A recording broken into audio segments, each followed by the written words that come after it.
അങ്ങനെ ഞങ്ങൾ കൊച്ചിയിൽ വന്നിട്ട് മെട്രോയിൽ കയറി ഗൈസ്. ഞാൻ മുമ്പ് കൊച്ചിയിലുണ്ടായ ടൈം 2-3 പ്രാവശ്യമൊക്കെ കയറിയിട്ടുണ്ട്. പക്ഷേ ഇപ്പോൾ കുറേ വർഷത്തിന് ശേഷമാണ് ഞാൻ രണ്ടാമത് പിന്നെയും മെട്രോയിൽ കയറുന്നത്.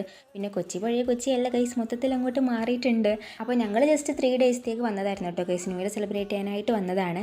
അങ്ങനെ ഞങ്ങൾ റെയിൽവേ സ്റ്റേഷനിൽ ട്രെയിൻ ഇറങ്ങിയിട്ട് ഞങ്ങൾ നേരെ മെട്രോയിലേക്കായിരുന്നു കയറിയിട്ടുണ്ടായിരുന്നത്. അങ്ങനെ പിന്നെ അതൊക്കെ കഴിഞ്ഞ് ഞങ്ങൾ നൈറ്റ് ആയപ്പോൾ ഞങ്ങൾ ഒബ്റോൺ മാളിലേക്ക് പോയി. അപ്പം പണ്ടൊക്കെ എപ്പോഴും വന്നിരിക്കുന്ന മാളായിരുന്നു കേട്ടോ ഞങ്ങളിവിടെ ഉണ്ടായ ടൈം.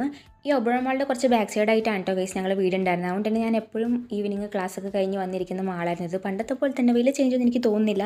അപ്പോൾ ഇത് ഈ പ്ലേ ഏരിയയിലൊക്കെ ഞാൻ എപ്പോഴും കളിക്കുന്നതൊക്കെ ആയിരുന്നു. അപ്പോൾ അതൊക്കെ ഞാനിങ്ങനെ ആലോചിച്ച് വീടെടുത്തുകൊണ്ട് നടക്കുമായിരുന്നു കേട്ടോ. അങ്ങനെ മാളിനകത്ത് കയറി കുറേ നൊസ്റ്റൊക്കെ അടിച്ച് ഞാൻ പിന്നെ ഈ ചോക്ലേറ്റിൻ്റെ കേക്ക് ഇതും ഞാൻ എപ്പോഴും പണ്ട് കഴിക്കുമായിരുന്നു ഗൈസ്. അപ്പോൾ ഇതിൻ്റെയൊക്കെ വ്ളോഗ് ഞാൻ എൻ്റെ ചാനലിൽ ഇട്ടിട്ടുണ്ട് കേട്ടോ. അപ്പോൾ നിങ്ങളെന്തായാലും കാണാം. അങ്ങനെ അതൊക്കെ കഴിച്ചിട്ട് പിന്നെ ഞങ്ങൾ നേരെ നൈറ്റ് ആയപ്പോഴത്തേക്കും മാളിൽ നിന്ന് ഇറങ്ങിയിട്ട് ഫുഡ് കഴിക്കാൻ വേണ്ടിയിട്ട് പോയി. അപ്പം ഞങ്ങൾ പണ്ടെപ്പോഴും പോകുന്ന ഹോട്ടലിൽ തന്നെ ഗാലക്സി ഹോട്ടലിൽ പോയിട്ട് ഞങ്ങൾ നല്ല അൽഫാമും പൊറോട്ടയൊക്കെ കഴിച്ചു ഗൈസ്. അപ്പോൾ അത്രയേ ഉള്ളൂ.